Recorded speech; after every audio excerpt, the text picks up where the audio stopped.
A diminuição de oferta de escravos no século XIX vai encarecer a produção. E o próprio movimento de imigração de estrangeiros que vai acontecer a partir de 1870, mais ou menos, é uma resposta a essa crise econômica. Essa estrutura que o Brasil monta, o Estado de São Paulo e outros montam, passa por uma propaganda de dizer que o Brasil é a terra de oportunidades, que o Brasil é a terra onde tem muita necessidade de gente. Não é só um projeto econômico, é um projeto de formação da nação brasileira. Primeira década do século XX, São Paulo se falava mais italiano do que português.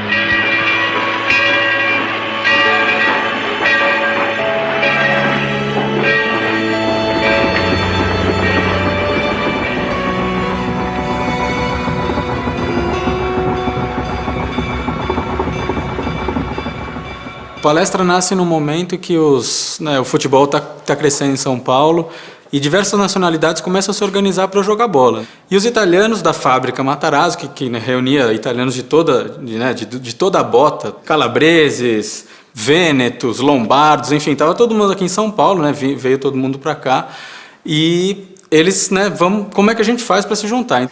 Então, esse amálgama de italianos, claro que queria ter um time que expressasse os italianos. E aí o Luigi Cervo, que era funcionário do Matarazzo, juntamente com o Vincenzo Ragonetti, que era jornalista, eles escreveram a carta para o Fanfula, convocando os italianos a fundar um clube de futebol para disputar o Campeonato Paulista, para ser o clube que representava a colônia no futebol principal da cidade de São Paulo. E o curioso é que assim, a primeira reunião que foi convocada para tentar chegar a um consenso de um clube e unir todos esses tão diferentes italianos, acabou em briga, né? Ninguém conseguiu se entender. Eles ficaram em controvérsia porque quando surgiu a carta no Fanfula, convocando os italianos e os interessados a fundarem um clube, algumas pessoas que achavam que seria mais um clube com atividades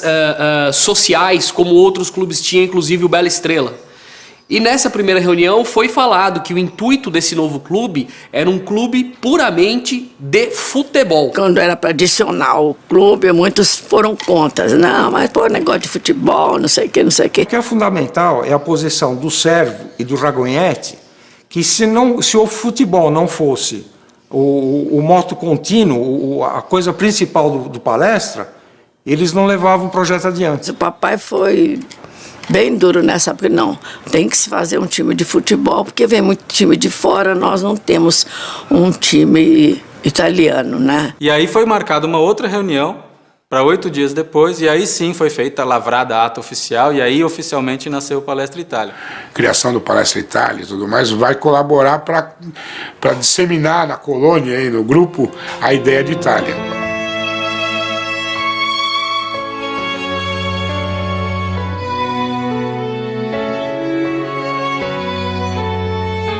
Palestra Itália decide que não vai jogar na várzea. Jogar com o Corinthians, que já existia, não interessava. Jogar com outro time que existia na época, não interessava. O paulistano era a chave. E aí, no finalzinho de 1915, os proprietários do campo do Velódromo decidem desativar a área. Aí o que faz o Luigi Cervo, o grande fundador do Palestra, conversa com o pessoal das indústrias Matarazzo e eles conseguem levar as arquibancadas do Velódromo para um outro campo lá da floresta. E com isso, o Palestra faz o meio campo e é aceito pela elite paulistana para estrear no campeonato de 1916.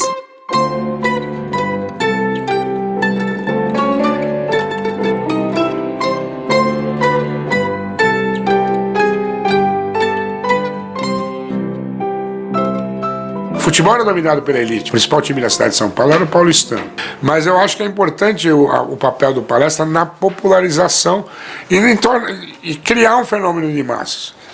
O primeiro time a ser no campeonato oficial da cidade, e tinha uma multidão acompanhando, que causava espanto, que causava certo incômodo nos jornalistas que escreviam e tudo mais, foi o Palestra Itália. A imprensa esportiva da época acabou refletindo o preconceito que tinha contra os próprios imigrantes, né? Então, quando a imprensa tratava do paulistano, por exemplo, que era um clube de elite, havia toda uma deferência, né? Os jogadores eram tratados pelo nome inteiro. Na questão do Palestra, né, nos italianinhos, os carcamanos, colocavam um apelido e olhe lá. A imagem do italiano ainda é a imagem do quê? Do lavrador, do analfabeto, do carcamano. Em 1920, calha que Palestra e Paulistano, né, esses dois opostos, vão decidir o título do Paulista. Depois de uma hegemonia de anos do paulistano, o Palestra é campeão em 1920. É 16, 17, 18 e 19, que é o tetracampeonato. E o Palmeiras impede o penta. Você imagina um clube de imigrantes italianos que tinha sido fundado há 6 anos. A comemoração extrapolou pela cidade. Faltou vinho no centro da cidade de São Paulo, tamanha foi a festa. A louca alegria, em italiano, a pazza gioia. E o Palestra, de uma certa maneira, vai trazer positividade. Ao começar a virar um grande clube ganhado, paulistano. Avanti Palestra, scoppio che la vittoria è nostra.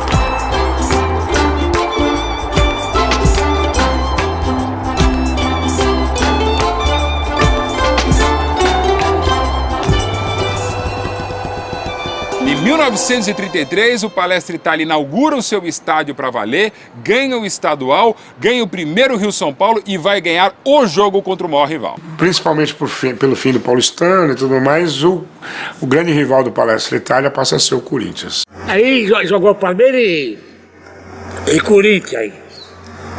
8-0. Eu ia vender água lá, sabe mesmo? Pegava as garrafas, fazia calor.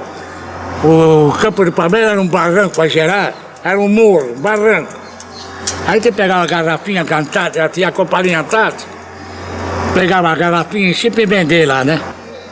Eu queria ver o Palestra. 4 Romeu, 3 Imparato e 1 Gabardo. Logo no primeiro tempo, o Romeu fez 3 gols, o Gabardo fez o 4º, o Romeu fez o 5º. O Romeu vou falar pra você, era o Pelé de agora. Fazia gol como ele queria.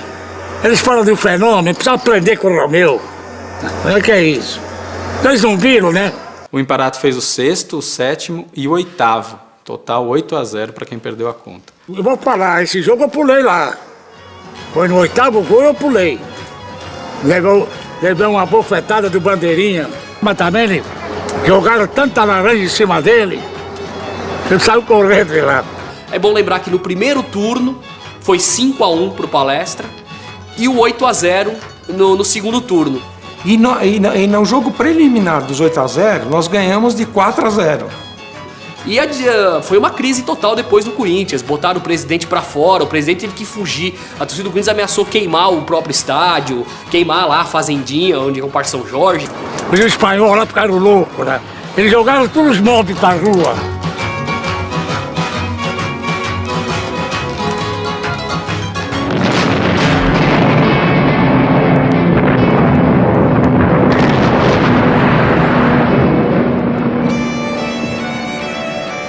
Mas as agressões continuam.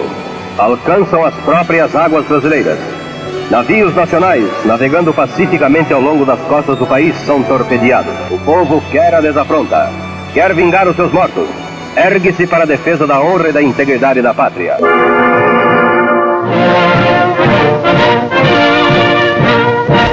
O grande ato público, ao mesmo tempo, traduz a decisão e entusiasmo com que São Paulo, que tanto já contribui em trabalho e produção, oferece também o seu contingente de combatentes às forças patrícias que atuarão nas batalhas decisivas contra os totalitários. Em 1942, com o mundo vivendo a Segunda Guerra Mundial, foi baixada uma lei no Brasil que as entidades que fossem muito ligadas a estrangeiros aqui no Brasil não poderiam usar seus nomes, elas tinham que ser nacionalizadas.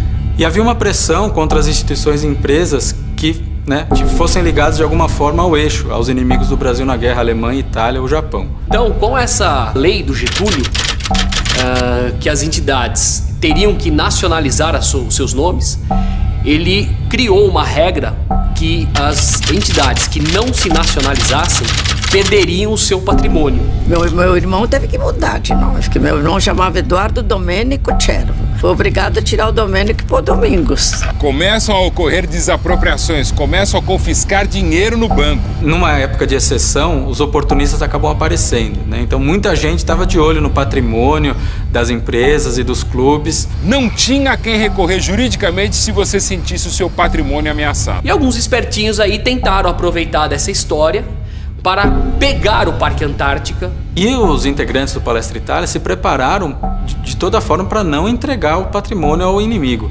Porque afinal, eles diziam, o Palestra Itália foi comprado com o nosso dinheiro, ninguém vai tomar esse estádio. Então eles colocaram, né, diz a lenda, barricas de gasolina. Caso viesse o inimigo para tomar a bala, eles incendiariam o Palestra. Porque assim, se não é nosso, não vai ser de ninguém também. E o Palestra Itália teve que trocar de nome também por causa disso. Em março de 42, o time já sofrendo a pressão para mudar o nome de Palestra Itália, ele adota o nome de Palestra de São Paulo. Ele foi Palestra de São Paulo de março a setembro. Mas as forças políticas da época continuaram implicando com o nome de Palestra. Papai ficou muito sentido, isso não tem nada que ver. Palestra quer dizer uma conversa, não tem nada de italiano, mas tiraram. Eu estou mais sentido de tirar o nome de Palestra do que do meu filho. Mas eu, mais adulto, comecei a entender que significava aquela assinatura sob baionetas. Vai trocar. E nessa reunião, o Mário Minervino, que é um diretor do clube, fecha a questão. Ele bate a mão na mesa e diz: se não nos querem Palestra, seremos Palmeiras e nascemos para ser campeões.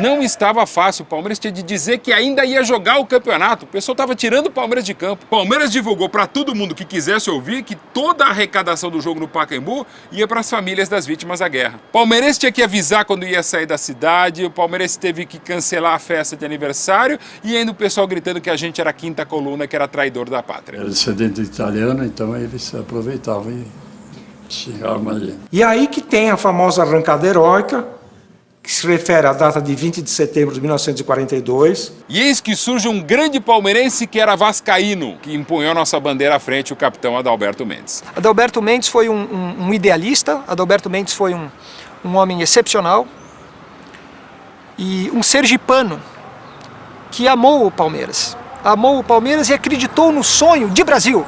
Ele se imbuiu daquela perseguição que o Palestra vinha sofrendo. E ele falou dentro do clube, não, nós vamos entrar no Pacaembu e nós vamos mostrar que o Palmeiras é muito maior do que qualquer briga política que esteja acontecendo no país. E nós vamos entrar com a bandeira do Brasil. Então você imagina o impacto do Palmeiras entrar com a bandeira do Brasil. Ou seja, nós somos brasileiros também. O Brasil seria um país que abraçaria imigrantes de todos os matizes, de todas as consciências e de todas as formações. Pacaembu lotado, uma pressão enorme. Logo, né, pusemos a cabeça de fora ali da escada e ia receber uma grande vaia. Nós sentimos mais porque nós estávamos com a bandeira brasileira e fomos vaiados. E todo mundo jurou vingança. E o Palmeiras, ele entrou em campo mordido. A verdade é essa. E ele partiu para cima do adversário, fez 3-1, e ali, mais ou menos 15 minutos do segundo tempo, quando teve o pênalti, que o Palmeiras ia fazer o 4-1, e tinha tudo para se transformar numa goleada histórica, o São Paulo resolve parar de jogar.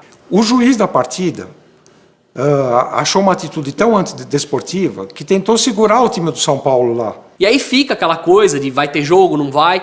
A arbitragem espera passar o tempo regulamentar, né, de acordo com as normas da época. E aí, como o São Paulo não quer jogar mais, apita o fim de jogo e o Palmeiras é campeão.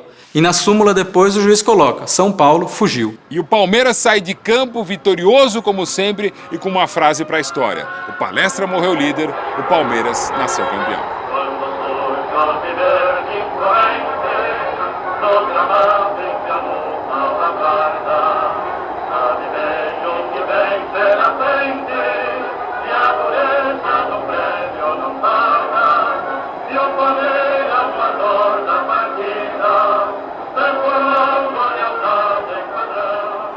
O Palmeiras ganhou do São Paulo, até hoje eu não bebo e não fumo.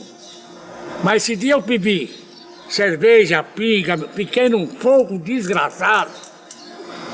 Aí vinha a pé, a turma vinha, eu pulei o muro do cemitério da Consolação, e tinha um túmulo lá, e eu pulava em cima do túmulo. Levanta, vagabundo!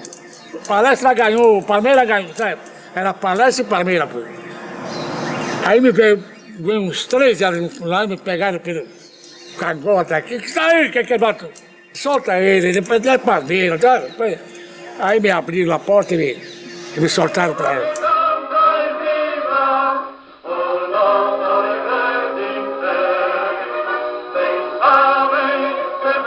Quando eu cheguei, tinha 14 goleiros fazendo experiência. Falei, nossa, mãe de Deus. Eu fui o último. E o treinador era o Caetano Domênico. Ele arremessava, o goleiro não pegava, sai, entra outro. Arremessava, sai, pegava, sai. E eu fui o último a fazer o teste. E ele arremessou a bola assim no ângulo. Mas eu peguei, voei nela e bati com a mão só na bola.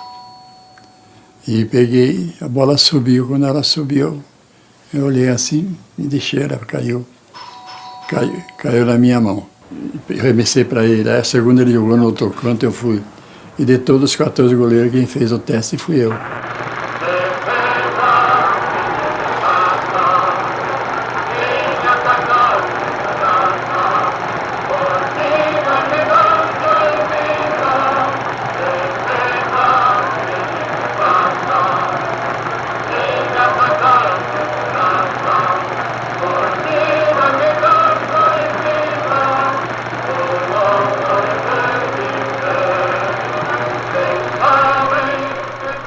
Portanto, o Palmeiras nasceu novamente e recomeçou. É um novo recomeço, um novo nascimento. Você deixa o Palestra Itália no passado, que foi importantíssimo, mas você abre o sorriso e o sentimento para abraçar o Brasil. E o Palmeiras nasce aí. É o Palmeiras, o campeão da Taça Cidade de São Paulo de 1900. Palmeiras é campeão do Ano Santo, Palmeiras. Palmeiras, campeão do Rio São Paulo de 1951. É bicampeão da Taça Cidade de São Paulo. Vasco e Palmeiras serão o Brasil no Mundial de Clubes. A FIFA já imaginava ou sonhava com o Campeonato Mundial de Clubes lá em 1920 e precisou o Brasil fazer em 1951 o primeiro torneio intercontinental de clubes. Juventus de Turim, Vasco da Gama, Olympique de Nice, o Sporting de Lisboa, o Nacional de Montevidéu, eram clubes do mais alto quilate. Depois do Maracanaço de 50, o nosso astral estava lá embaixo. Organizamos um campeonato do mundo e perdemos. Jamais o Brasil havia conquistado qualquer título intercontinental. Então havia todo um sentimento de resgate, de um futebol que já era tido como o melhor do mundo, mas que não tinha sido campeão do mundo. A Copa Rio de 51 foi feita por um time do Rio de Janeiro ser campeão. Ainda mais um timaço como o do Vasco, que tinha 7 jogadores da base da seleção da Copa de 50, treinado pelo mesmo técnico de 50, o Flávio Costa.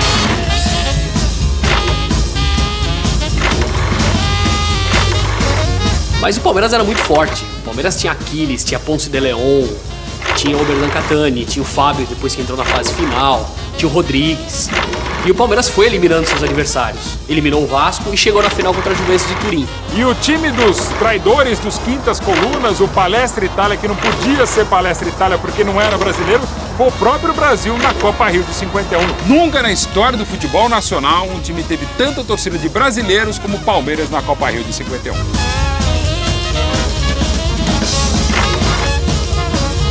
O Palmeiras venceu a Juventus de Turim por 1-0, gol de Rodrigues, tatu de cabeça. E depois empatou com a Juventus, o Palmeiras com o escudo do Brasil, no Maracanã, 2-2.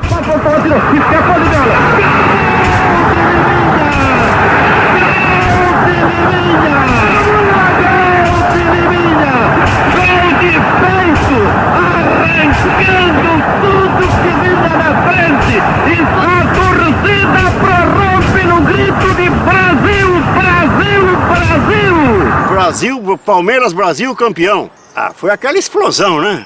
Foi aquela explosão de alegria. Maracanã inteiro nisso, um grito só, uma ideia só. É campeão.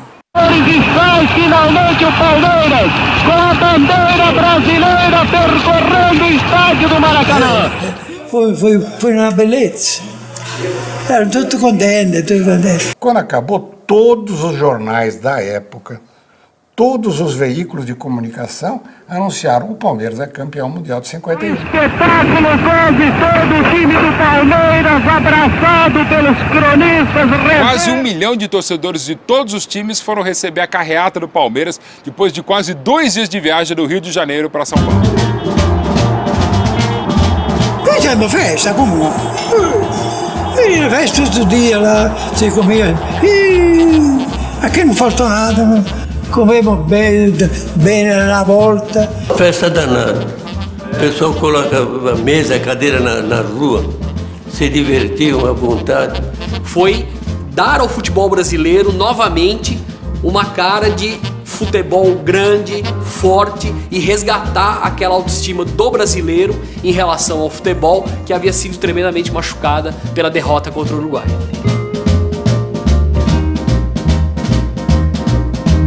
E é gol! É arrancada verde fazendo 3 gols em 11 minutos. Um jogo de tirar o fôlego. Um espetáculo que fica para a história. O maior jogo que eu ouvi, o Santos já tem um timaço. Você está falando de um ano que o Brasil foi campeão mundial. O Santos com Pelé, o Palmeiras com Mazzola. Isso foi em 1958, pelo Rio São Paulo de 58. É o pontapé inicial para um grande momento do futebol brasileiro, com equipes que atacavam o tempo todo e faziam espetáculos pirotécnicos de gols. O Palmeiras abriu a contagem. Aí o Santos fez 1-1, 2-1. Depois o Palmeiras empatou 2-2. E ainda no primeiro tempo, o Santos fez 3-2, 4-2, 5-2. Aí falaram pra mim, hoje vai de 10, já. O Palmeiras tem um goleiro franqueiro chamado Tadivolk. Edgar. Edgar, é isso, Edgar. O Edgar falhou em gols. Agora, o Vitor... O Vitor já deu uma desculpa, era um novato, veio de São Bento, né?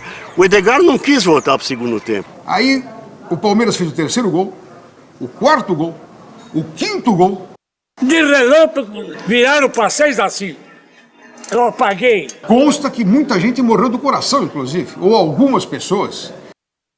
Me carregaram no pronto-socorro lá embaixo do Pacaembu. Aí demorou uma meia hora. Tá a minha turma que foi mim. Tá melhor, Genaro. Falou, pô, depois dessa vitória, que vitória? Palmeiras perdeu o 7-3. Apaguei outra vez. Esse jogaço marcou o início da era de ouro do futebol brasileiro. Da Copa de 58 até a de 74, o Palmeiras foi o time que mais títulos nacionais conquistou, entre Taça Brasil, Robertão e Campeonato Brasileiro.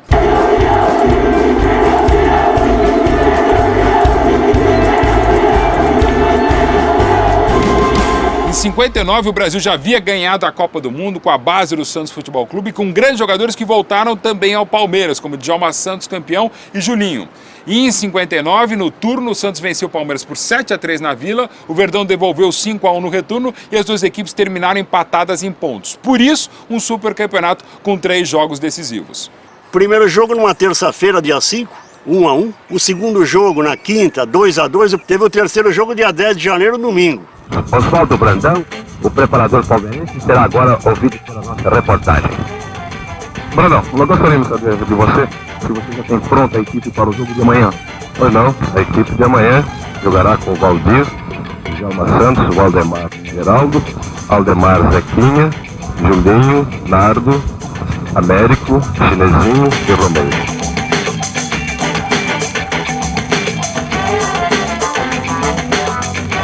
Você acredita que amanhã haverá uma vitória em grande número de gols do Santos? Acredito que o Santos vença. Agora a contagem para nós não nos interessa.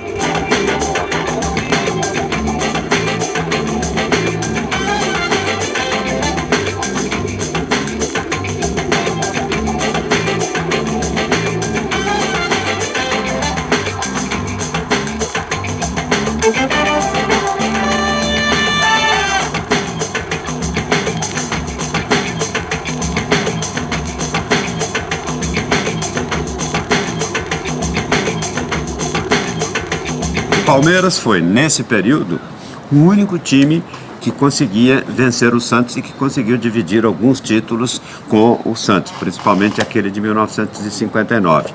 No campo, o Santos era uma equipe respeitada, como era o Palmeiras.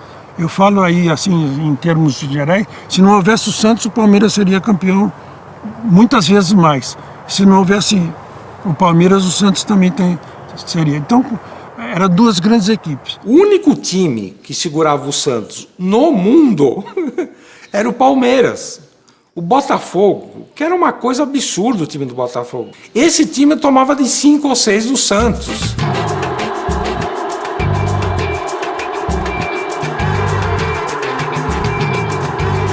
O início da montagem do time que ficou conhecido como a primeira academia ocorreu em 59, quando o time ganha do Santos na final o supercampeonato por 2-1. Porque ali você já tinha alguns nomes que iam brilhar naquela época. Você já tinha o Valdemar Carabina, você já tinha o Valdir Joaquim de Moraes, você já tinha o Romero, você já tinha o Julinho Botelho, já tinha o Djalma Santos, entendeu? Então a base surgiu, na verdade, por quê? Porque em 58 o Palmeiras vendeu o Mazzola para o futebol da Itália e vendeu por um valor muito alto.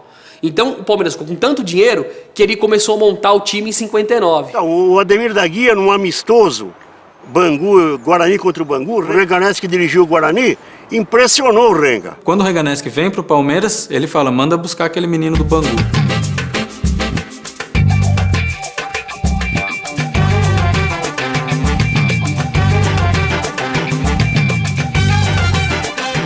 O Ademir vem do Bangu, novinho, e demora um pouco para se adaptar ao Palmeiras.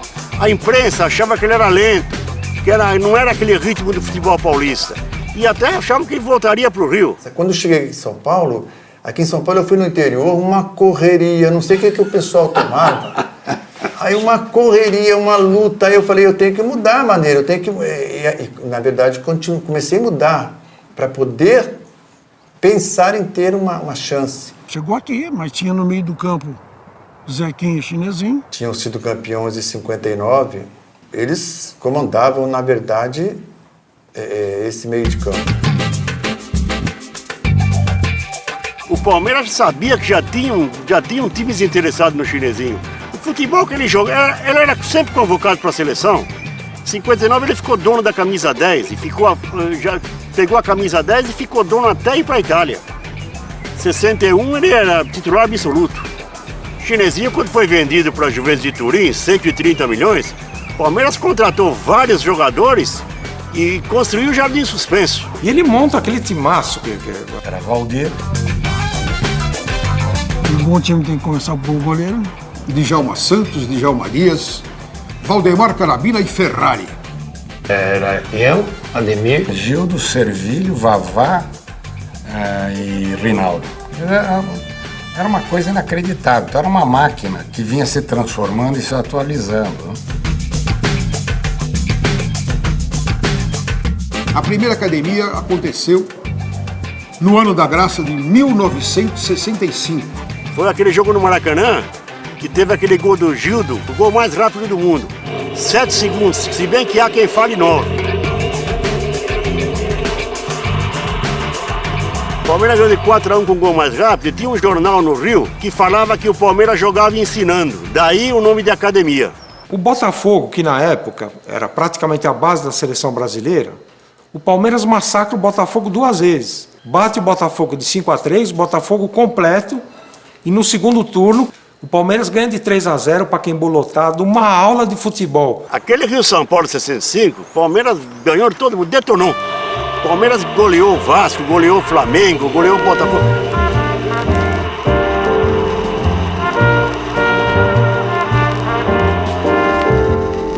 O Palmeiras ganhou os 2 turnos. E aí os torcedores cogitaram em fazer um jogo Palmeiras contra Palmeiras. Aí a federação falou, opa, aí também já é demais, né?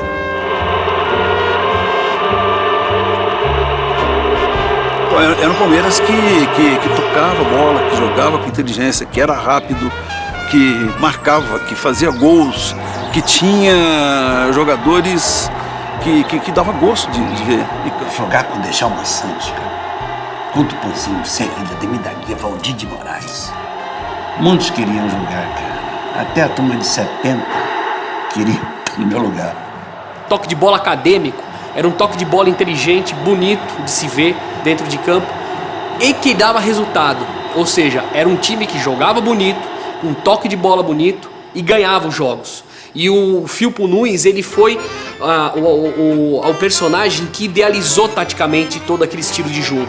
Ele fazia um time alegre, né? Diferente, cheio daquela manha argentina. Ele era brincalhão, ele vinha aí, ele vinha nas cantinas aqui, era brincalhão, ele cantava tango aqui, ó. Era agradável, o jogador gostava dele. Que ele sabia também como motivar, como mexer com os jogadores. Tudo que ele fez lá atrás, tudo hoje é cópia. Aquele sistema de inverter os cobradores de escanteio, né? O sistema de carrossel, tudo ele que inventou. Você sabe que foi a primeira vez que eu ouvi falar em termo vamos fazer o carrossel, que depois de 9 anos se torna famoso com a laranja mecânica, foi do Dom Ernesto Firpo Nunes. Tinha que levantar uma estátua para ele. O Firpo Nunes falava assim, um dia eu vou ficar lá em cima na arquibancada, no jogo, vou ficar lá na arquibancada. E ficou. E ele foi o único estrangeiro a dirigir o Brasil. Por quê? Como o Palmeiras representou a seleção brasileira com o uniforme principal, ele foi o único técnico estrangeiro que o Brasil teve na história. Em vez de formar uma seleção brasileira, pegaram uma formada. Tá aqui. Chamaram o Palmeiras e o Palmeiras representou o Brasil. Foi o primeiro jogo do Mineirão. Eu não fui lá para ver, para analisar nada. Eu fui lá para ver a academia jogar. Então eu não estava muito preocupado em ver o jogo, não. Eu estava preocupado em curtir essa emoção. Equipe do Palmeiras que representa a seleção brasileira de futebol. E autoriza o pontapé de início. Aberto pela ponta esquerda, Rinaldo. Fechou, vai a linha de fundo, cruzamento executado dentro do Servilho, caiu, levantou, vai dar atrás, entra, Tupã. Então nós ganhamos 2 jogos ao mesmo tempo. Ganhou o Palmeiras e ganhou a seleção brasileira.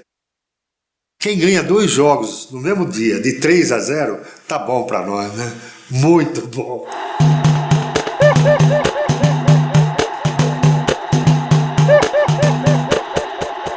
Então, aí depois do Rio São Paulo de 65, você teve o título paulista de 66 e teve os 2 títulos nacionais de 67, que foi a Taça Brasil e o primeiro Roberto Gomes Pedrosa, né? 2 campeonatos brasileiros. 68, segundo lugar da Libertadores. Chegou Jimenez Lopes, reformulou o elenco, só ficaram Baldock, Dudu e Ademir.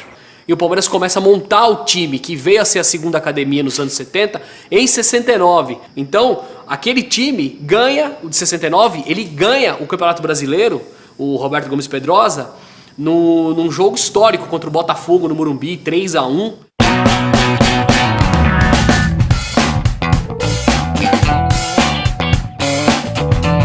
Aí o Palmeiras com o Brandão em 72 ganhou tudo. Ganhou o Brasileiro, ganhou Laudo Natel, ganhou o Paulista invicto com o São Paulo. Mas também teve a Taça do Atlântico contra Penharol, Boca Juniors. Aquele time ganhou tudo em 72. Em 72 o Palmeiras foi campeão de 5 títulos num ano só.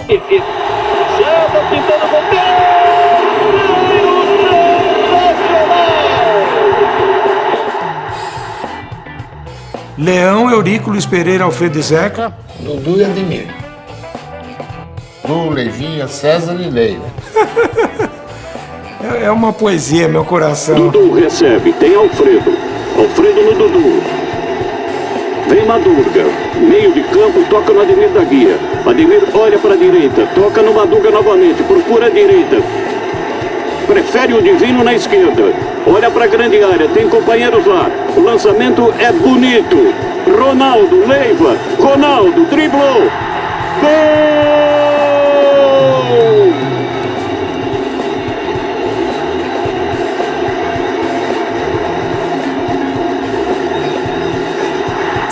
Você saia de casa, você já sabia que era 6-0. Os adversários, eles passavam sufoco quando enfrentavam o Palmeiras. Todo mundo sabia que vinha chumbo grosso pela frente. Você chegava ganhando no aeroporto, você ganhava o jogo.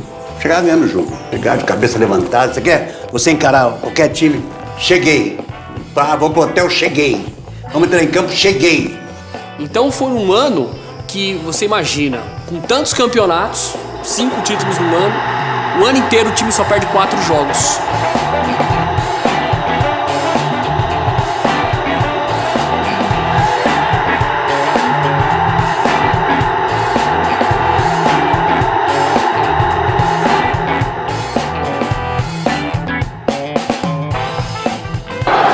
Ronaldo. Bola levantada. Luiz Pereira. Gol! Gol! Gol! Luiz Pereira! A segunda academia de Dudu e Ademir da Guia tem muito a ver com o paizão que era o mestre Oswaldo Brandão. O Brandão para nós era um pai. Ele sabia usar uma psicologia. Um homem que sabia explorar o lado emotivo da gente. Então ele foi um técnico que marcou e ele foi um dos responsáveis dessa trajetória do Palmeiras nessa fase aí, sem dúvida nenhuma. Olha, em 72, 73, é claro que o Palmeiras tinha uma hegemonia do futebol brasileiro, foi bicampeão brasileiro. Em 74, o Palmeiras, muita gente esquece disso, o Palmeiras teve 6 jogadores convocados para a seleção brasileira, desmontou o time, só por isso que o Palmeiras não foi tri brasileiro, que o Palmeiras ia ser tri brasileiro. Mas nós tivemos uma compensação em dezembro maravilhosa. A decisão do Campeonato Paulista foi contra o Corinthians. Fazia 20 anos que o Corinthians não ganhava um título. A maioria acreditava que fatalmente tinha chegado a hora do Corinthians, né? A imprensa escrita, rádio, televisão, o Corinthians vai ser campeão. Os jornais falavam que o Corinthians era. Mas que é isso? O Palmeiras tinha um esquadrão. Pode ver, esses jornais aí são tudo corintianos. No domingo, eram páginas sobre o título do Corinthians que viria. Assim que foi tratado naquela semana. Parece que o Palmeiras não era o bicampeão brasileiro. A melhor equipe era a nossa, porque nós já vínhamos há 4 anos jogando juntos. O Corinthians montou o time dele aquele ano. Chegamos no Morumbi, entramos em campo, olhamos, devia ter 100 e poucos mil pessoas. E na facada eu grito dos palmeirenses. Aí olhamos, estava escrito Antártica. Então dava 5 mil pessoas ali. Eu estava no meio daquela faixinha verde. Mas só que nessa época, Palmeiras era Palmeiras. Esse é o Jair Gonçalves. Olhou para a área, o lançamento é longo. Leivinha, de cabeça, encostou. Ronaldo! Gol! Palmeiras! 1-0. Palmeiras, Ronaldo! Rapaz do céu, o que nós vibramos foi coisa assim de outro mundo. Você vê aquilo tudo mudo e só aquela faixinha verde pulando, ah, delícia. Quando fizemos o primeiro gol, aí eu senti no semblante dos jogadores do Corinthians um abatimento grande demais. Metemos um gol pensando que o Corinthians vinha e eles falaram, não vamos porque se nós formos vamos tomar mais. Sentimos que a vitória seria nossa a partir daquele momento que fizemos o gol. O preto e branco morreu, ficou verde, totalmente.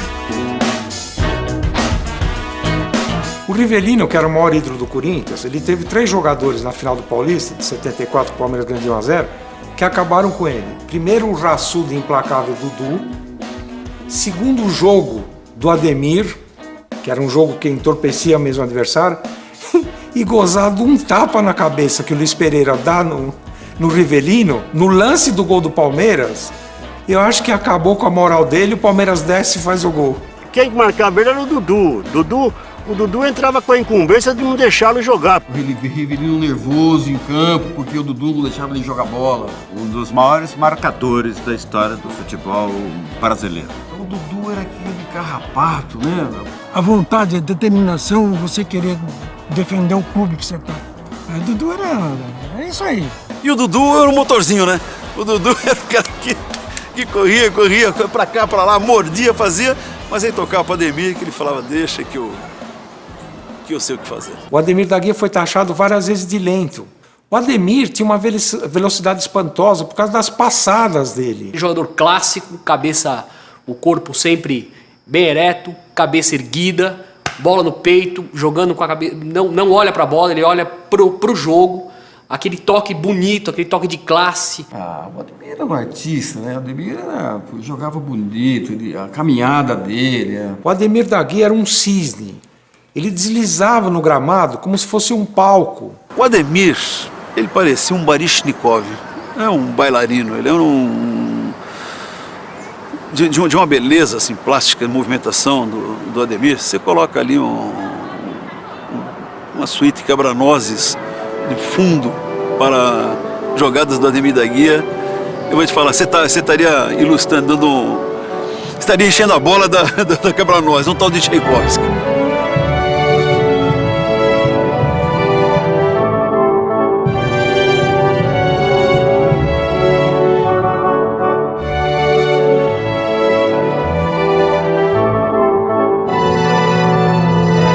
O Palmeiras está chegando a 3.800 gols, 3.100 vitórias em 5.800 jogos. Mas com certeza a maior vitória frente ao Corinthians foi 1-0. Pela fila do Corinthians, pelo que representou para nós palmeirenses e pelo estilo garboso do Ademir, com certeza. Edu, cruzamento bonito, vem Doná, Jorge Mendonça, gol! Palmeiras, gol! Jorge Mendonça, na falha do goleiro Doná. Palmeiras, campeão paulista de 1976. Ademir, estamos muito satisfeitos, eu acho que o Palmeiras mereceu, lutou demais, com um elenco jovem e lutando, eu acho que conseguimos uma coisa espetacular. Muito obrigado. O técnico me prestigiando. Ainda bem. Então foi um ano espetacular. Foi o ano com que eu mais fiz gols em 76. Ele, Ademir, um grande veterano, maestro da orquestra, permitindo que jovens tivessem desempenho tranquilo para a conquista de mais um campeonato paulista. Pegou a equipe e foi campeão paulista. A equipe estava mais ou menos armadinha, né? E a linha nossa era boa, era o Jorge Mendonça, Toninho lá na frente. Não esquece de eu. Edu Bala e o Ney. Ele não fala, tá vendo? Seu meia. O Ademir, sobrava ele. Ademir. Era o capitão, né? Eu punha ele de capitão também. Olha, que moral que ele me dá. Tava lá no meião, lá de pé, espremido, né? Mas aquilo pra gente era uma coisa assim tão... Aquele jogo com os 15 foi... Não se pode dizer que um título é sem graça. Mas era uma coisa assim tão acostumado. Está aí, mais uma conquista verde, mais um campeonato como quase todos esses últimos 20 anos. O Palmeiras campeão. Senhoras e senhores, encerro essa transmissão feita com exclusividade e saúdo também a equipe da Sociedade Esportiva Palmeiras ao conquistar o título de campeão paulista de 1976.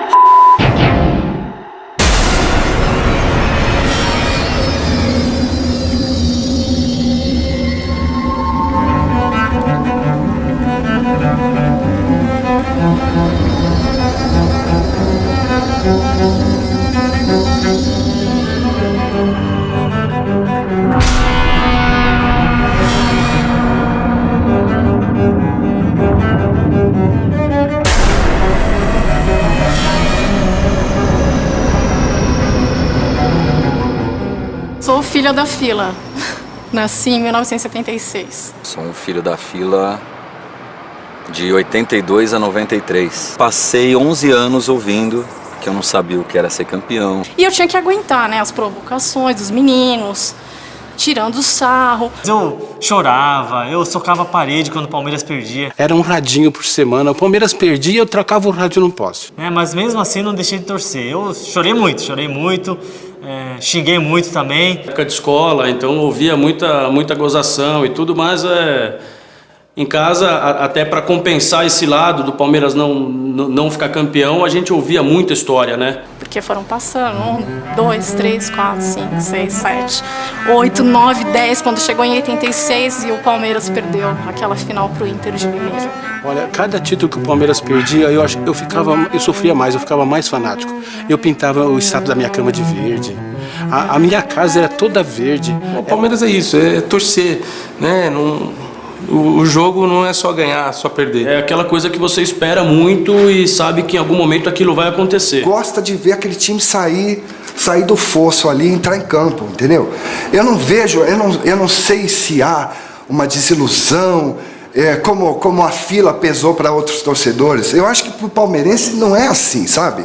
Porque o cara vai lá ver o jogo, ele gosta do futebol e aí ele gosta mais ainda se o time dele estiver jogando e o time dele é o Palmeiras. Sempre, né? O palmeirense sempre acredita, né? A gente sempre, até o último momento, a gente sempre acredita na possibilidade de que a gente vai ser campeão.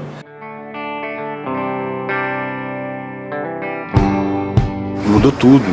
Mudou o investimento, mudou a gestão, mudou a maneira do Palmeiras fazer o futebol e a mentalidade também. A gente já comentava, poxa, isso aqui é a mesma coisa da gente estar na Europa, em todos os sentidos. Eu não tinha certeza que o dinheiro ia trazer felicidade.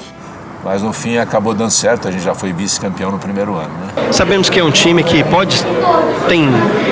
tem condições de ser campeão, mas sabemos também que é um time formado para o ano que vem e nós temos que ter essa humildade de reconhecer tudo isso. Ser campeão para dar alegria para essa galera maravilhosa que é do Verdão, que tá carregando o time nas costas faz 16 anos. Como a gente chegou a vice-campeão, a gente achou que, poxa, dava pra gente chegar a ser campeão no ano seguinte. Era um prenúncio, porque no final do ano, antes da decisão com o São Paulo, o Palmeiras já tinha anunciado o Roberto Carlos e o Antônio Carlos. E em janeiro de 93, chegam Edmundo e Edilson. Falei, nossa, agora o Palmeiras não perde mais. O time do Palmeiras era uma verdadeira seleção. Até os reservas tinham nível de seleção. Qualquer reserva vestia a camisa do Palmeiras, entrava em campo junto com os outros 10 ali e dava conta do recado na posição. A gente dizia que o coletivo do Palmeiras tinha que cobrar ingresso. Eu, particularmente, tinha mais dificuldade, às vezes, no treino do que no jogo. A gente sabia que tinha o melhor time, o melhor elenco e depois acabou vindo o Vanderlei, né? E um novo momento, o Vanderlei arrumou o time, estrategista que é, né? Eu reuni os jogadores e falei, olha aqui, ó, eu tô chegando agora, nenhum de nós aqui estamos há 16 anos no clube.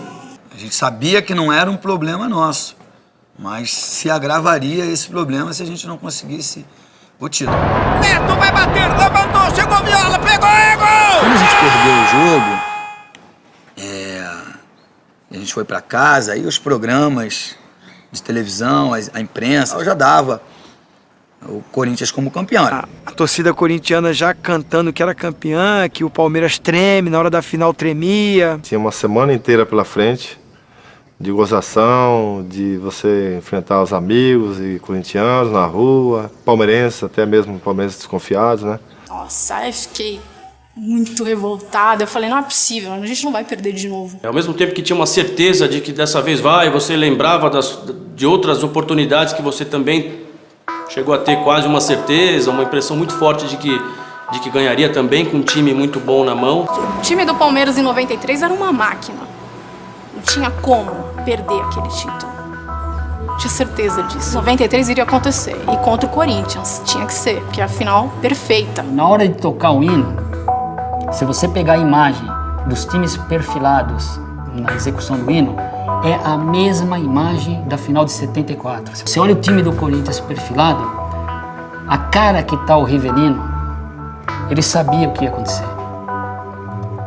Aí você pega o time do Corinthians perfilado na final de 93 para tocar o hino, o Viola tá chorando. Ele sabia o que ia acontecer. Zinho achou, tá na área, bateu o pé direito, gol!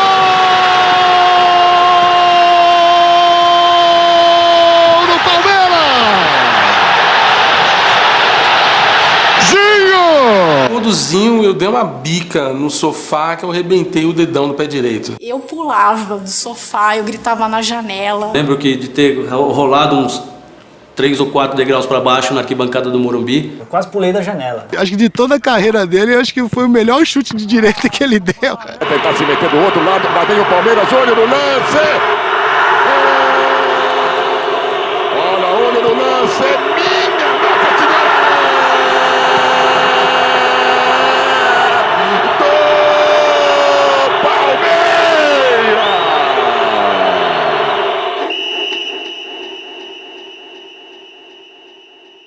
Aquele massacre estava acontecendo nas minhas vistas.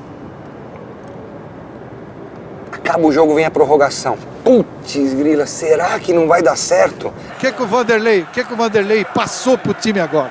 Que nós sofremos muito essa semana e que agora falta 30 minutos para nós conquistarmos o campeonato. Então que não tem cansaço, é ele buscar dentro do seu interior ou algo mais que leve uma equipe dessa brilhante a conquistar um campeonato.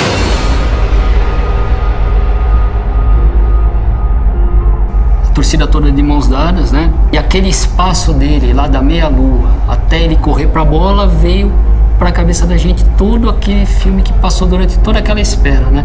Que alguma coisa lá no fundo do subconsciente da gente dizia, não, vai ser contra eles. Tava quem não estava no campo, quem não era nascido e acho que vê aquilo e imagina que estava lá, para tudo, que o Palmeiras vai ser campeão. Certeza absoluta que seria gol e ao mesmo tempo querendo que a bola entrasse para eu poder comemorar.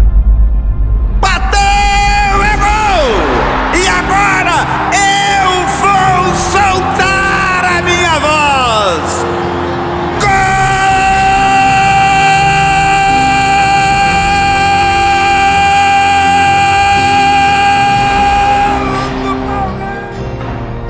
O meu grito de campeão foi acumulado, né? Desde 76, aí 16 anos depois eu pude gritar e gritei realmente muito, tanto que eu fiquei sem voz no dia seguinte. É uma coisa que vai rasgando o peito mesmo, uma coisa de eu sou campeão, eu sou Palmeiras. Você em casa pode vibrar também, pode chorar, pode fazer o que quiser. E aí apita! O Palmeiras é campeão paulista de 93!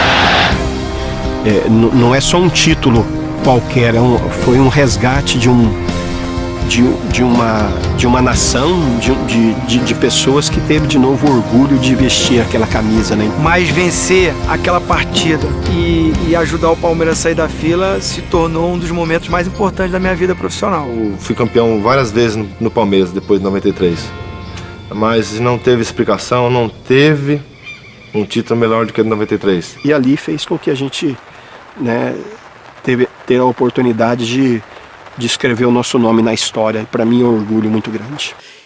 Eu vislumbrava mais títulos, porque o time era muito forte. O que o Palmeiras jogou naquele dia, 12 de junho de 93, o Palmeiras deu uma aula de futebol dentro do Morumbi. E eu falei, se o time for mantido e vier um ou outro reforço, esse time vai chegar muito longe. De bola, o Palmeiras chegou, olho no lance!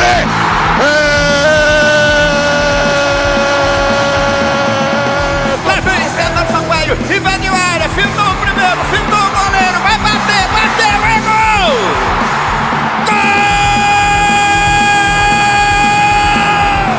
Gol! Disparou, Vete, olha a sobra! Gol!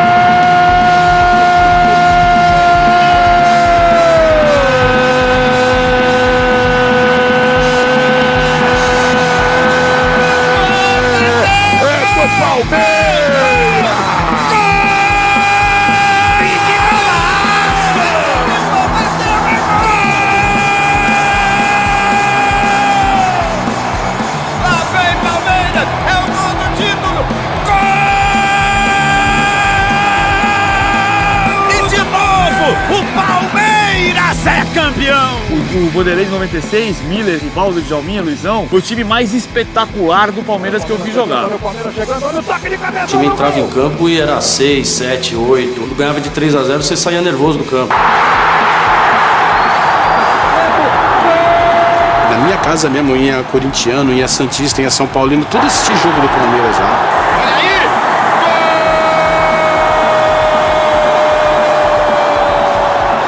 Porque o Palmeiras era a terceira academia, o Palmeiras atropelava todo mundo.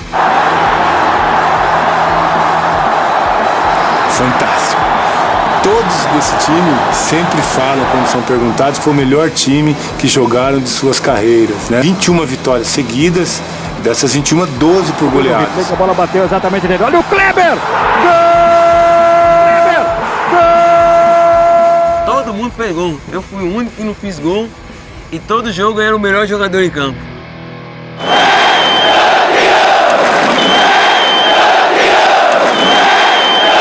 O Palmeiras tinha uma obsessão. O Filipão foi contratado para isso e ele me disse bem claro, o nosso objetivo no Palmeiras é ser campeão da Libertadores. E o time tomou outra cara, né? Era um time aguerrido, não era um time técnico, né? Muito técnico. Aí entrou a cara do Filipão, que talvez tenha faltado para nós, na minha época, de ganhar a Libertadores dessa maneira. Zinho, Rogério, bola no meio pro Almir, ele tentou girar, ficou no chão, é falta. 42 minutos, a falta aconteceu, aí o Zinho foi pra bola. Ele nunca fez um gol de falta, a bola na intermediária. O que o Zinho vai fazer ali, né? Normalmente aquela bola ela é alçada dentro da área. A nossa tropa de choque, os gigantes do nosso time, tava tudo ali na risca da área para entrar no primeiro pau. Quando o Zinho chutou aquela bola, eu fui o primeiro a xingá-lo lá no banco. Mas aí foi aquela coisa, Acho que a coisa do capitão, né, que também fala, sabe uma coisa? Vou bater no gol. Ele tentou fazer a defesa direta, ela fugiu um pouco e já estava saindo praticamente assim para a linha de fundo. Não esperava que nada fosse acontecer nesse lance. E de repente eu vejo a rede por cima do gol levantar. Foi algo inacreditável, porque a bola estava praticamente perdida. E depois que eu vi que o Oséias pegou o rebote, chutou e a bola entrou, bateu na rede em cima. Tem bola que só o Oséias para fazer o gol mesmo. O Oséias está chorando aqui. Explica aquele gol quase sem ângulo, hein, Oséias? Isso é uma jogada aqui. O Zinho bateu forte e o professor vinha falando que a gente tem que tentar, porque já que o campo está escorregadio, termina o jogo no Morumbi. Conquistamos a Copa do Brasil, que nos credenciou a Libertadores de 99.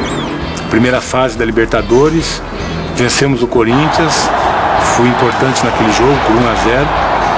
E no jogo de volta da primeira fase, ainda véspera do jogo do Corinthians, num rachão, né? Eu jogando na linha, acabei tendo uma contusão muito séria, rompi completamente o músculo da coxa, no lance sozinho, isolado. O Filipão me chamou no canto e falou: Carlão, e aí? A Parmalat pode trazer o melhor goleiro do mundo, que nós queremos ganhar a Libertadores. E eu tava no banco assim, eu tinha a pessoa acreditava em mim, sabia que eu tinha potencial, mas eu não tinha tido oportunidades realmente para poder mostrar. Eu falei: seu Luiz, eu vou falar uma coisa pro senhor. O Marcos é uma bomba atômica. Só falta o senhor colocar para ele explodir. Ele virou as costas e falou: deixa comigo.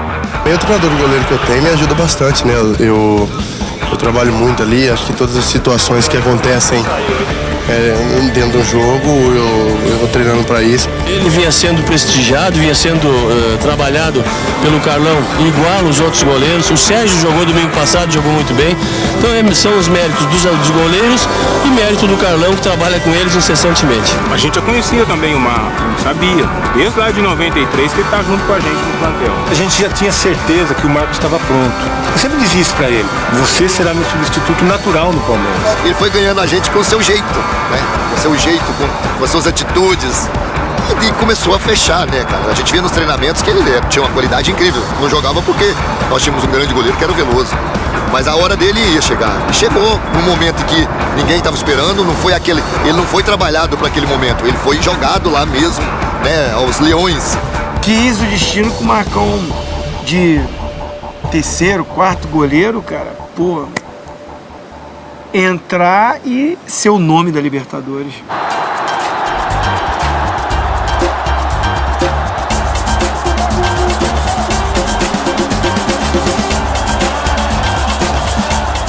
O primeiro jogo eu peguei pra caramba.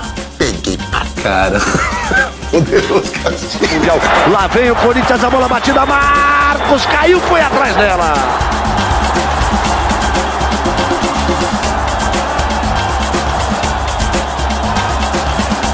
Fiz chover no dia, aí que apareceu o apelido de São Marcos. Defesas fantásticas, né? E, nossa, uma regularidade incrível. Tava largo e bem largo, né? Porque a bola bateu na trave de cima, lá um chute do Fernando Baiano, eu lembro, e bateu nas minhas costas e passou lambendo a trave. O time do Palmeiras, ele era bom e eu tinha uma zaga muito boa que me passava muita confiança e falava muito comigo. Então, por exemplo, quando o cara cruzava uma bola para a área, tinha os caras que falavam: sai do gol, Marcão. Eu sabia que tinha que sair porque os caras estavam mandando e eu obedecia, né? Eu fui muito ajudado, assim. Teve muita rateada que eu dei que o zagueiro tirou em cima da linha que o nego não lembra, né? Que se apaga por ter ganhado. Mas os caras, pô, ajudaram pra caramba. E nesse jogo contra o Corinthians foi a minha vez de ir ajudar os caras de uma hora que o cara errar e você tá lá pra ajudar. Agradeço a Deus. Só Deus pra mim fazer uma partida como essa. Cada defesa que eu fiz, a mão dele tava junto comigo. Então eu dedico a Deus e aos meus pais que estão lá em Oriente. Mãe, pai, senhora. É uma vantagem boa porque te dá a oportunidade de 3 resultados: vitória, empate e até a derrota de 1-0. O Corinthians já está em campo, aí vem o Palmeiras. O Palmeiras venceu o primeiro jogo 2-0. O Palmeiras pode perder por 1 gol. O Corinthians tem que vencer por 3. É o grande clássico do futebol paulista.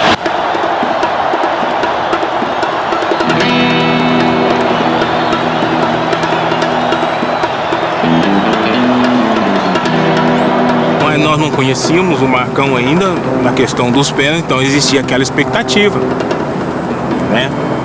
Mas hoje, analisando friamente, o Scolari já tinha visto essas qualidades no Marcão.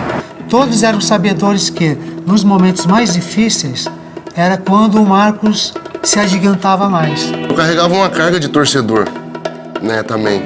Eu tinha amigos torcedores, eu sabia como é que a gente ficava quando o Palmeiras perdia, sabe? Eu lembrava eu em 86 chorando porque o Palmeiras perdeu. Eu sabia que meus amigos estavam ali torcendo para eu fazer alguma coisa, sabe? Então eu pensava só nisso, falava assim, pô, os caras devem estar tudo joelhado no chão, os caras... Eu pensava nesses caras na hora, assim, né? Tipo, pô, eu tô aqui tendo essa oportunidade. Então era uma carga que eu carregava mais de poder ganhar, porque eu torcia pro time e sabia como é que era perder. Vai, partiu o Dinei pra cobrar de pé direito, bateu o Dinei, jogou pra fora! Lá vem Vampeta, ele o Marcos, partiu Vampeta, Marcos pegou!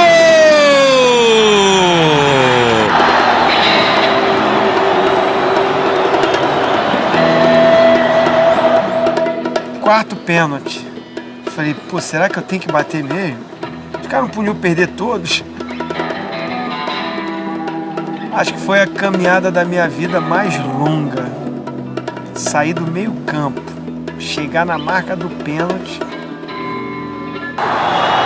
Nilzinho vai pra cobrança. Ficava até assim, será que o pessoal tá percebendo isso? Será que o Morumbi, a televisão tá filmando, estão percebendo que eu tô me arrastando?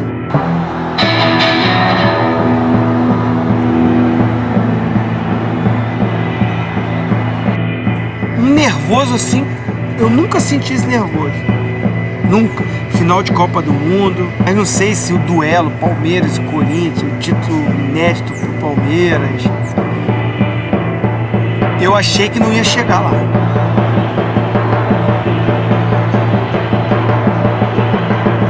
E eu botei a bola e falei assim, ó, vou chutar. Senhor, eu vou chutar. Faz o goleiro cair pro outro lado.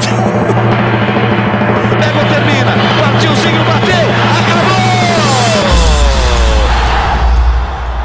Tirar o Corinthians daquela maneira como foi espetáculo, cara, porque eles tinham, na minha opinião, o melhor time, né, o melhor elenco da atualidade na época. Mas nós tivemos muito forte nessa competição, né? Nós entramos forte demais. E é o que eu digo, o Corinthians tinha time para ser campeão brasileiro, mas não tinha time para ser campeão da Libertadores. No momento que nós passamos pelo Corinthians, eu falei, essa Libertadores é nossa. Já vamos à informação. Agora se autoriza o senhor Ubaldo Aquino. Bolas em campo, não estava... E aí contra o River, os caras já estavam dando moral pra mim, na Argentina os caras já, pô, esse goleiro do Palmeiras é bom, tal, não sei o que lá. Então eu já tava grandão, né? Mas você sabe que uma hora ou outra vai ratear. Mas esse jogo do River aí eu fui bem assim também, né? O Marcos foi santo em Buenos Aires também. O Kleber machuca, passa a jogar Júnior e Roque Júnior, a zaga campeã. E o River pressiona de maneira monstruosa. O Berti faz 1-0. E o River tinha um timaço, o River tinha Saviola, o River tinha Aimar. No final do jogo, perdemos por 1-0. O estádio do River Plate, todo mundo quieto. Porque eles viram que ali tinham perdido a grande chance de talvez ter conseguido a classificação naquele jogo. E a gente, na época, perdia de 1-0 e saía comemorando. Porque sabia que aqui dentro do Palestra a gente ia virar.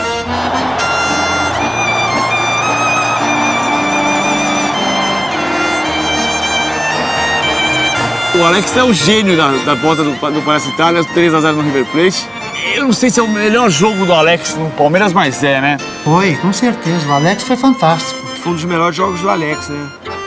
O Alex fez um grande jogo.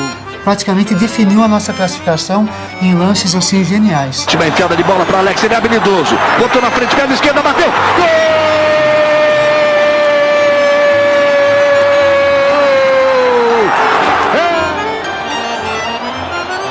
Quando passou do River Plate, ia ser campeão da Libertadores. Mas eu achava o Deportivo Cali o time para respeitar. Autoriza o árbitro. Mexe na bola o Deportivo Cali. Começa o jogo. Aquilo é teste para cardíaco, né? Seguramos o time deles lá, né, no campo, lotado, cheio, 70 mil, 75 mil pessoas. E lá tomamos um sufoco do caramba. Ataque! Salvou o Arce, a bola batida pro gol, salvou o Rogério. Olha a chance, bateu Marcos, tira mais uma. E depois a gente perdeu de 1-0 lá e veio meio que feliz pra cá, né? Começar a grande decisão. O Palmeiras é o Brasil a partir de agora na Libertadores. E aqui eu achei que o jogo fosse mais fácil. Mas, cara, foi muito complicado o jogo. O Palmeiras é minha alegria de criança, é o time que me deu todas as oportunidades que eu tenho na vida, o reconhecimento. E eu tive esse privilégio de ficar com a minha imagem ligada ao Palmeiras, né? Até se procura alguma coisa sobre mim lá no YouTube, em qualquer outro lugar, Marcos, parece Marcos, goleiro do Palmeiras. Então virou meio que um sobrenome. E isso aí é motivo de muito orgulho pra mim. De braços abertos, vou me declarar. Eu amo você. Com o Edmundo, aceitou, limpou, bateu, é gol! Gol do Palmeiras! O Palmeiras esteve comigo assim.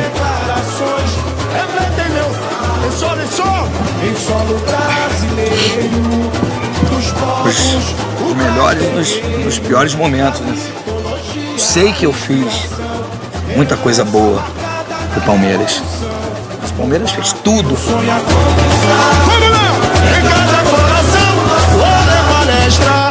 Todo jogo dentro do Palmeiras, só quando eu morrer. Agora não vou mais porque não pode, sabe? Não dá pra ir sozinho, então eu fico em casa. Mas eu fico louco, rádio com lençol, coberta, quem tiver na minha frente. Se ganhar, então eu fico quieto. Olha o jogo! Wagner 9, chegou o Coelho, Carine, arriscou pro gol, Diego Souza! Diego Souza!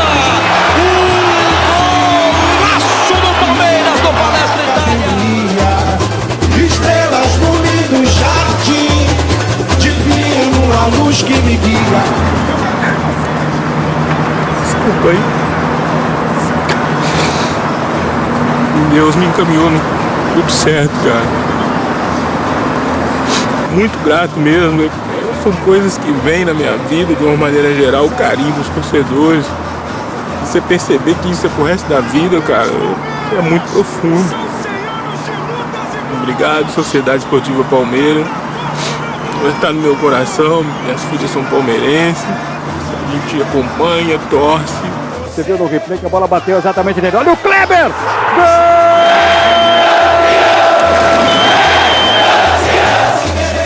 De braços abertos, vou me declarar. Bateu, é gol! E agora eu vou soltar a minha voz! Em Palmeiras, né? Eu não consigo separar a minha história, a minha vida sem falar de Palmeiras, né? Eu tenho orgulho de dizer que eu fiz parte de uma história de 16 milhões de pessoas, né? Isso pra mim não tem preço. Leivinha. O torcedor é aquele que ama o clube. Hoje, por exemplo, eu sou um esportista, torcedor do Palmeiras. Antes eu era um profissional do Palmeiras, é diferente.